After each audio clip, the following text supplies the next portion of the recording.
நாகர்கோவில் அருகே உள்ள புத்தேரி கிராமத்தைச் சேர்ந்த 22 வயது இளம்பெண் ஒருவர் லேப் டெக்னீஷியன் படித்துள்ளார். நாகர்கோவிலில் உள்ள ஒரு கார் விற்பனை நிறுவனத்தில் பணியாற்றி வரும் அவருக்கும் கருங்கல் பகுதியைச் சேர்ந்த ஒரு இளைஞருக்கும் சில மாதங்களுக்கு முன்பு திருமண பேச்சுவார்த்தை தொடங்கி நடைபெற்று வந்தது. இந்நிலையில் வெளிநாட்டில் வேலை செய்யும் அந்த வாலிபர் தன்னுடைய நண்பரான வள்ளியாவிளையைச் சேர்ந்த ஜோசப் அஜன் என்பவரிடம் தனக்கு திருமண பேச்சுவார்த்தை நடைபெறும் விஷயத்தை கூறியுள்ளார். இதையடுத்து பெண்ணின் குணநலன்களை விசாரித்து தருவதாக கூறி பெண்ணின் செல்போன் எண்ணை ஜோசப் அஜன் பெற்றதாக தெரிகிறது.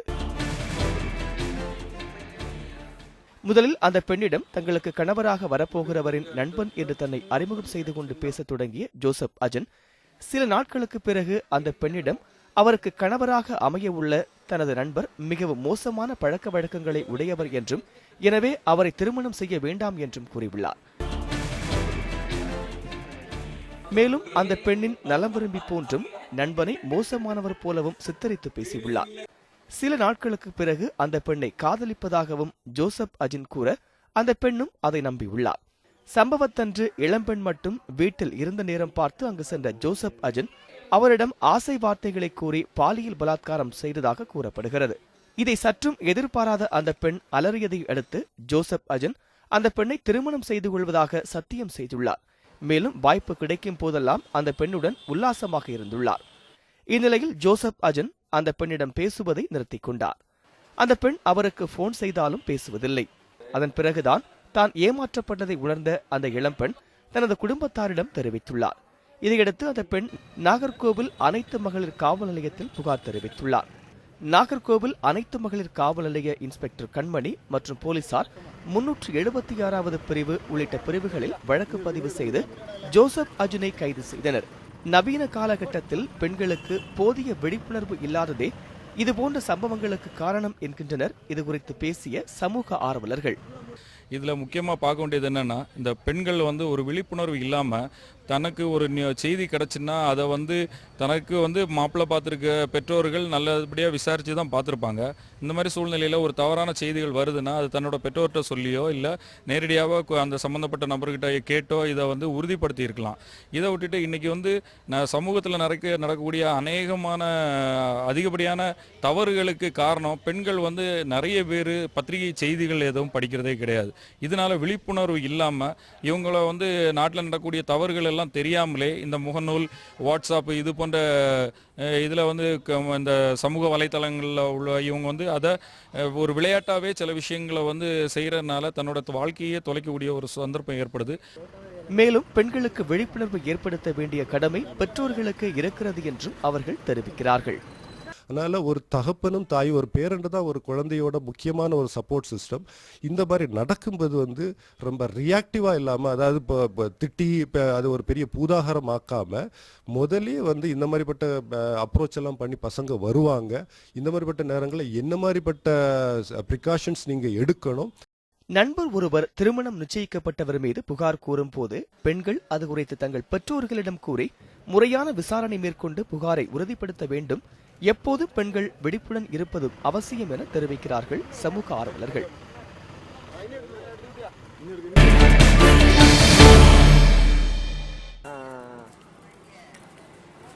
ஒருவரின் தகாத எண்ணங்களும் தகாத உறவுகளும் இரு குடும்பத்தையே சிதைத்து 4 பேரின் உயிரை பழிவாங்கியுள்ளது. குடும்ப உறவுகளின் பாதைகள் சிதைந்து வருவதை எடுத்து காட்டுகிறது இந்த மனிதரின் வாழ்க்கை. மதுரை மாவட்டம் திருமங்கலத்தை அடுத்து 2 ஆண் சடலமும் ஒரு பெண் சடலமும் அழுகிய நிலையில் கிடப்பதாக அப்பகுதியில் உள்ளவர்கள் கள்ளிக்குடி காவல் நிலையத்திற்கு தகவல் கொடுத்துள்ளனர். தகவலின் அடிப்படையில் விரைந்து சென்ற காவல்துறையினர் 3 உடல்களையும் கைப்பற்றி விசாரணையை தொடங்கினர். விசாரணையில் இறந்தவர்கள் 3 பேரும் மதுரை மாவட்டம் டி கல்லுப்பட்டியைச் சேர்ந்தவர்கள் என தெரிய வந்தது. கயிறு திரிக்கும் தொழிலாளி சுப்பிரமணி என்பவர் தனது மனைவி மற்றும் மகனை கொலை செய்துவிட்டு தானும் ரயில் முன் பாய்ந்து தற்கொலை செய்து கொண்டுள்ளதாக தெரிவித்தனர் காவல்துறையினர். அவரது உடலை ரயில்வே போலீசார் கைப்பற்றி விருதுநகர் மருத்துவமனைக்கு அனுப்பி வைத்தனர். மற்ற 2 உடலையும் கள்ளிக்குடி போலீசார் கைப்பற்றி திருமங்கலம் அரசு மருத்துவமனையில் அனுமதித்தனர். அந்த அம்மா விஓ கிராம நிர்வாகிகள் புகார் கொடுத்தாங்க. அதன் பேரில் நாங்கள் போய் அந்த சம்பவத்தையும் பார்த்துட்டு பாடியெல்லாம் அதை விசாரித்து அனுப்பிச்சி விட்டோம். அதில் விசாரித்ததில் கள்ளப்பட்டி சரகத்தை சேர்ந்த மாதிரி தெரிஞ்சிச்சு. கள்ளப்பட்டி சத்திரப்பட்டி ஊரை சேர்ந்த மாதிரி அந்த விசாரித்து அங்கே மகன் மூலியமாக தெரிஞ்சு மகனையும் வந்து எல்லாம் ஐடென்டிஃபை பண்ணோம். கயிறு திரிக்கும் தொழிலாளியின் இந்த விபரீத முடிவுக்கு குடும்பத்தின் ஏழ்மை நிலையே காரணம் என கூறப்பட்டது. அன்றாட தேவைகளை கூட நிவர்த்தி செய்ய முடியாததாலும் 9 குழந்தைகளுடன் வாழ்ந்து வந்த சுப்பிரமணிக்கு பிள்ளைகளின் தேவைகளை பூர்த்தி செய்ய முடியாத விரக்தியிலும் இந்த முடிவை எடுத்ததாக தெரிவிக்கப்பட்டது. ஏழ்மை காரணம் என்றபோதும் சுப்பிரமணி மீது ஏற்பட்ட பரிதாபம் உண்மை காரணத்தை கேட்டபோது கோபமாக மாறியது. கடந்த 2014ஆம் ஆண்டு நடைபெற்ற ஒரு கொலை வழக்கில் சுப்பிரமணியன் குற்றம் சாட்டப்பட்டுள்ளார். மாயா என்ற பெண்ணுடன் தகாத உறவு கொண்டிருந்ததாகவும் இதனால் குடும்பத்தில் பிரச்சனை ஏற்பட்டதாகவும் அதனால் மாயாவை சுப்பிரமணி கொலை செய்ததாகவும் அவர் குறிப்பிட்டார். இந்த வழக்கு விசாரணை ஆண்டிப்பட்டி நீதிமன்றத்தில் நடந்து வருவதால் சிறைக்கு செல்ல பயந்து மனைவி மகனை கொன்று தானும் தற்கொலை செய்து கொண்டுள்ளார் சுப்பிரமணி.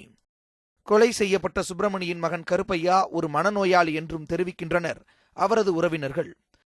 அதுக்கு முன்னாடி ஒரு கேஸில் வந்து இன்வால்வ் ஆனதுனால அவருக்கு என்ன பண்ணுறது தெரியாமல் குடும்பம் கஷ்டப்பட்டு இப்போது தன்னோட ரொம்ப அசிங்கமாகிடுச்சுன்றனால சூசைட் பண்ணி வந்தார். அவர் மட்டும் சத்தம் இல்லாமல் கூட இருந்த அவங்களோட ஒய்ஃபையும் அவரோட சன்னையும் மனநல பாதிக்கப்பட்ட ஒரு சன்னையும் கூட்டு போய் அவரை சேர்ந்து 3 பேர் சேர்ந்து இறந்துட்டாங்க.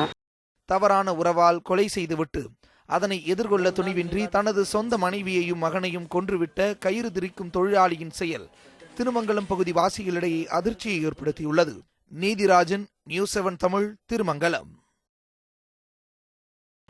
சென்னையை அடுத்த மாதவரம் பகுதியில் ஓடும் பேருந்தில் 38 சவரன் தங்க நகைகள் கொள்ளையடிக்கப்பட்ட சம்பவம் அதிர்ச்சியை ஏற்படுத்தியுள்ளது. மாதவரத்தை சேர்ந்த பொன்னியம்மன் மேடு பகுதியைச் சேர்ந்த ஷர்மிளா திருவொற்றியூரில் உள்ள தனது தாய் வீட்டிலிருந்து மூலக்கடைக்கு சென்றுள்ளார். பேருந்தில் சென்று கொண்டிருந்த போது அவரது பையில் இருந்த 38 சவரன் நகையை யாரோ கொள்ளையடித்ததாக கூறப்படுகிறது. பேருந்தில் இருந்து இறங்கி பார்த்தபோது நகை திருடு போனதை அறிந்த ஷர்மிளா அதிர்ச்சியடைந்துள்ளார். இதுகுறித்து அவர் மாதவரம் காவல் நிலையத்தில் புகார் அளித்தார். புகாரின் அடிப்படையில் வழக்கு பதிவு செய்த காவல்துறையினர் குற்றவாளிகளை தேடி வருகின்றனர். பெரியகுளம் அருகே வனப்பகுதியில் ஆயுத பயிற்சியில் ஈடுபட்ட வழக்கில் கைது செய்யப்பட்ட நக்சல் அமைப்பை சேர்ந்த 3 பேர் வழக்கு விசாரணைக்காக நீதிமன்றத்தில் ஆஜர்படுத்தப்பட்டனர். தேனி மாவட்டம் பெரியகுளம் அருகே முருகமலை வனப்பகுதியில் கடந்த 2007ஆம் ஆண்டு ஆயுத பயிற்சியில் 11 பேர் ஈடுபட்ட வழக்கில் நக்சல் அமைப்பை சேர்ந்த 9 பேர் கைது செய்யப்பட்டனர். இதில் கடந்த 2010ஆம் ஆண்டு முதுச்செல்வம், ஈஸ்வரன், பாலகிருஷ்ணன் உள்ளிட்ட 6 பேருக்கு நீதிமன்றம் ஜாமீன் வழங்கியது. இந்நிலையில் இந்த வழக்கு விசாரணைக்காக சென்னை புழல் சிறையில் இருந்து சுந்தரமூர்த்தி, மதுரை மத்திய சிறையில் இருந்து விவேக், பாளையங்கோட்டை சிறையிலிருந்து ரஞ்சித் மற்றும் ஜாமீனில் உள்ள 6 பேரும் நேற்று பெரியகுளம் சார்பு நீதிமன்ற நீதிபதி விஜயகுமார் முன்னிலையில் ஆஜராகினர். இந்த வழக்கு விசாரணையை ஜனவரி 6ஆம் தேதிக்கு ஒத்திவைத்த நீதிபதி அன்றைய தினம் மீண்டும் அனைவரும் ஆஜராகும்படி உத்தரவிட்டார். இதைத் தொடர்ந்து நக்சல் அமைப்பை சேர்ந்த சுந்தரமூர்த்தி, விவேக், ரஞ்சித் ஆகிய 3 பலத்த பாதுகாப்புடன் சிறைக்கு அழைத்து செல்லப்பட்டனர். திருப்பூரில் கத்தியை காட்டி வழிப்பறியில் ஈடுபட்ட 2 பேரை பொதுமக்கள் விரட்டி பிடித்து போலீசாரிடம் ஒப்படைத்தனர். திருப்பூரில் தமிழகம் மட்டுமல்லாது வெளிமாநிலத்தவர்கள், வெளிநாட்டவர்கள் என சுமார் 8 லட்சத்திற்கும் மேற்பட்டோர் பணியாற்றி வருகின்றனர். இந்நிலையில் வளம்பாலம் அருகே 2 நபர்கள் அவ்வழியாக வேலைக்கு சென்றுவிட்டு வருபவர்களிடம் கத்தியை காட்டி வழிப்பறியில் ஈடுபட்டுள்ளனர். அதனை கண்டு அப்பகுதி பொதுமக்கள் வழிப்பறியில் ஈடுபட்ட 2 பேரை துரத்தி பிடித்து தர்ம அடி கொடுத்துள்ளனர். தகவலறிந்து வந்த தெற்கு காவல்துறையினரிடம் 2 நபர்களையும் பொதுமக்கள் ஒப்படைத்தனர்.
கோவையில் 83 வயது மூதாட்டியை பாலியல் பலாத்காரம் செய்து கொலை செய்த வழக்கில் மணிப்பூரை சேர்ந்த வாலிபரை காவல்துறையினர் கைது செய்துள்ளனர்.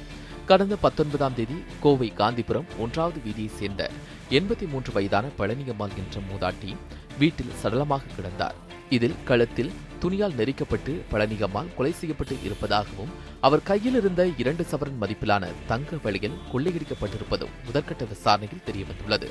இதையடுத்து இறந்தவரின் உடலை மீட்ட காவல்துறையினர் பிரேத பரிசோதனைக்காக கோவை அரசு மருத்துவக் கல்லூரி மருத்துவமனைக்கு அனுப்பி வைத்தனர். ஆதாய கொலையாக இருக்கலாம் என்று காவல்துறையினர் சந்தேகித்திருந்த நிலையில் பிரேத பரிசோதனை அறிக்கையில் மூதாட்டி பாலியல் பலாத்காரம் செய்து கொலை செய்யப்பட்டிருப்பது தெரியவந்தது. இது தொடர்பாக 3 பிரிவுகளின் கீழ் வழக்கு பதிவு செய்து காவல்துறை உதவி ஆணையர் தலைமையில் தீவிர விசாரணை மேற்கொண்டு வந்தனர். இதில் சுமார் 50 பேரிடம் விசாரணை நடத்தப்பட்டது. அதன் அடிப்படையில் 24 வயதான மணிப்பூரை சேர்ந்த வாலிபர் சமீர்கான் என்பவரை சந்தேகத்தின் அடிப்படையில் காவல்துறையினர் தேடி வந்தனர். அவரை காவல்துறையினர் வடகோவை மேம்பாலத்தில் பிடிக்க முயற்சி செய்தபோது மேம்பாலத்திலிருந்து குதிக்க முயன்று கால் முறிவு ஏற்பட்டது. இதையடுத்து மணிப்பூர் வாலிபரை கைது செய்த காவல்துறையினர் கோவை அரசு மருத்துவக் கல்லூரி மருத்துவமனையில் சிகிச்சைக்காக அனுமதித்துள்ளனர்.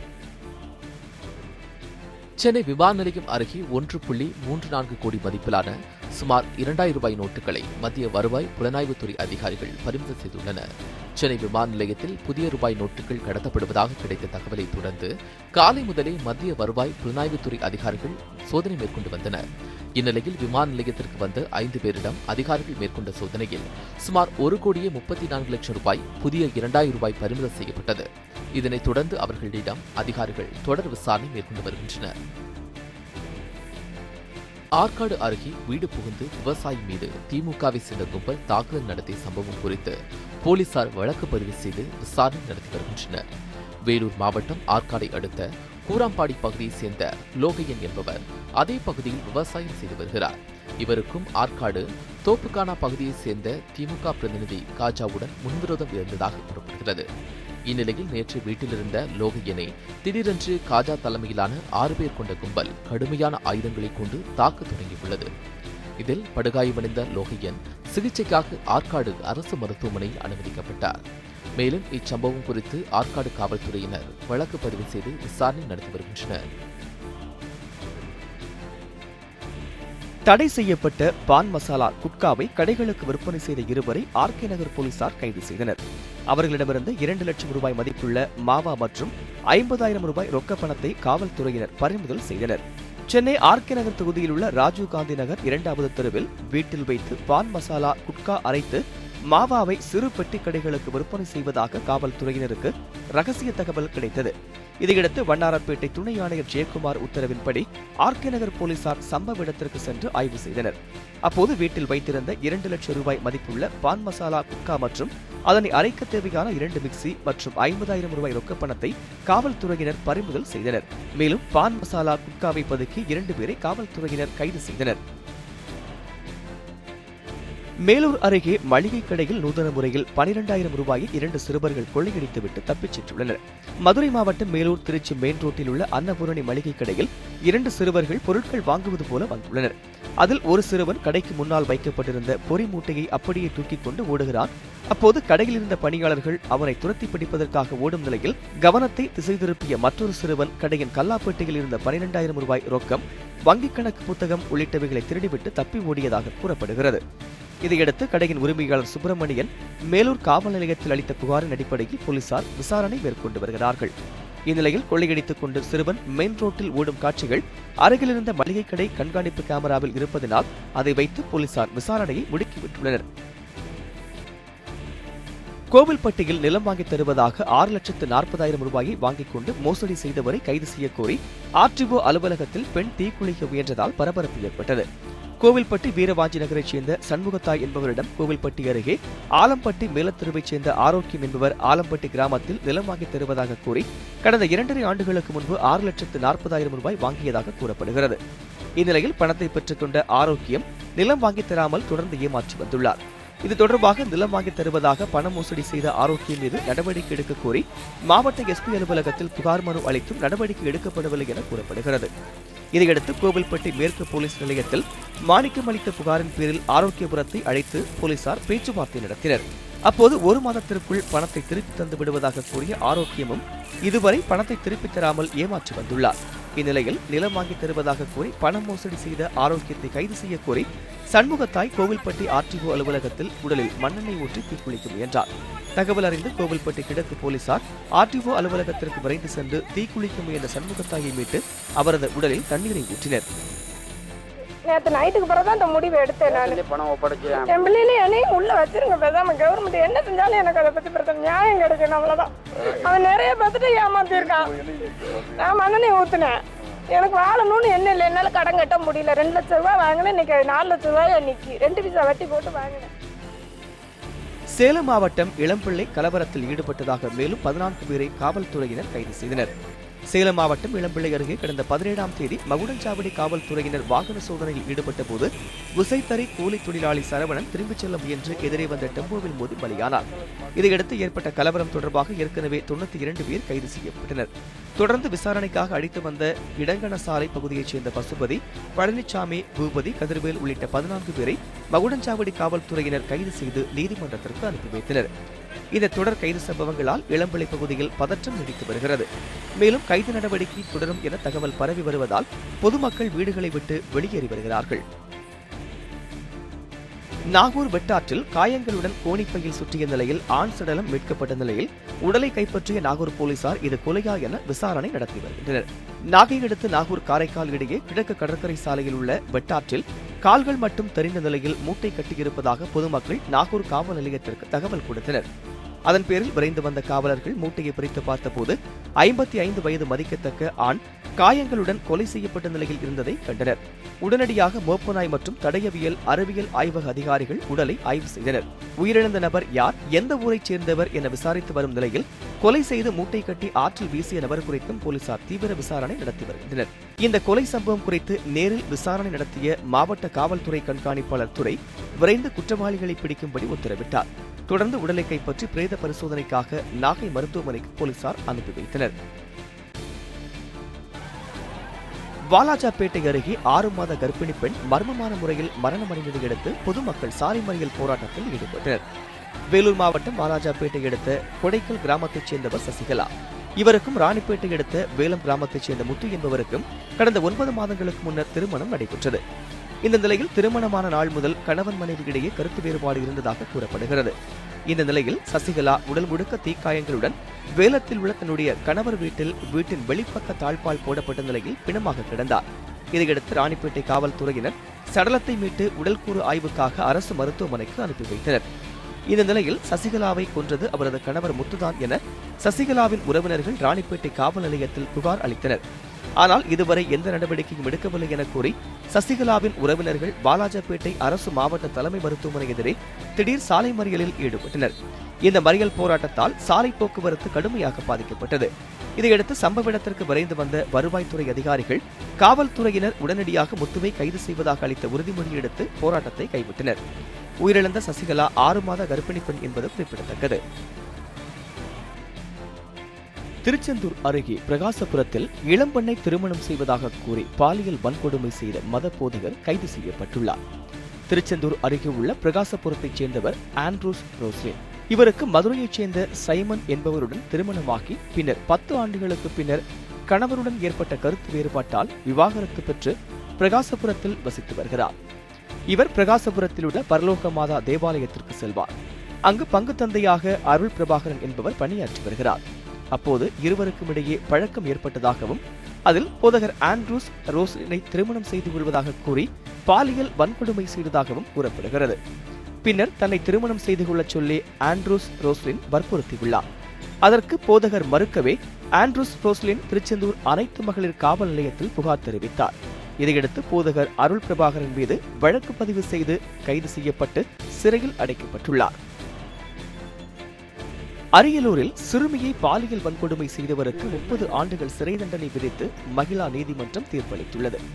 அரியலூர் மாவட்டம் ஜெயங்கொண்டம் அருகே உள்ள கல்லாத்தூர் மாதாபுரம் கிராமத்தைச் சேர்ந்தவர் அடைக்கலசாமி. இவர் கடந்த ஜூன் மாதம் 20ஆம் தேதி அதே கிராமத்தைச் சேர்ந்த 5ஆம் வகுப்பு படிக்கும் சிறுமியை பாலியல் வன்கொடுமை செய்ததாக எழுந்த புகாரை அடுத்து அவரை காவல்துறையினர் கைது செய்தனர். இந்த வழக்கு அரியலூர் மகிழா நீதிமன்றத்தில் நடைபெற்று வந்தது. இந்த நிலையில் வழக்கின் தீர்ப்பை நீதிபதி லிங்கேஸ்வரன் வழங்கினார். அப்போது அடைக்கலசாமிக்கு 30 ஆண்டுகள் சிறை தண்டனை விதித்து தீர்ப்பு வழங்கினார். இவர் ஏற்கனவே செங்கல்பட்டு மாவட்டம் கல்பாக்கத்தில் 14 வயது சிறுமியை பணக்காரன் போல் நடித்து திருமணம் செய்து பாலியல் வன்கொடுமை செய்த வழக்கில் 7 ஆண்டுகள் தண்டனை பெற்று 4 ஆண்டுகள் சிறையில் இருந்து அப்பீலில் வெளிவந்து 10 நாட்களில் இந்த குற்றம் செய்தவர் என்பது குறிப்பிடத்தக்கது.